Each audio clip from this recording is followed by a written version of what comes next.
If I could use one entry model for the rest of my life and refine all my trades, it would be using this power of three indicator. So once we have an open, we're looking for price to head higher into a particular key level. So this is a key level of interest. So what makes a key level of interest is actually just a 15-minute fair value gap. So if we go over here to the regular candlestick chart, what we can see and understand is that price action has given us a fair value gap to work with over here.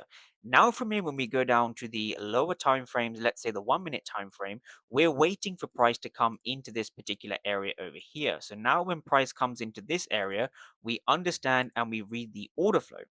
So now that we see the order flow, what we're looking for inside of this area is very simple. It's a change in the state of delivery.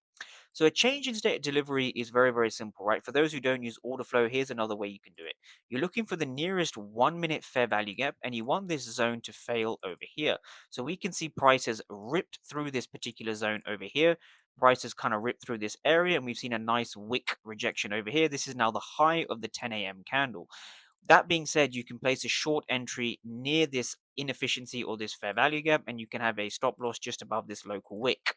So where do we look to target, right? So the first place we look to target ideally is the 10 a.m. Eastern.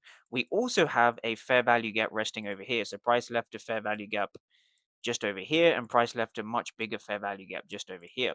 So we always look to target 1 minute fair value gaps after we trade off 1 minute fair value gaps. So as you can see, price eventually, after a relatively choppy session, we see price head and hit our overall TP.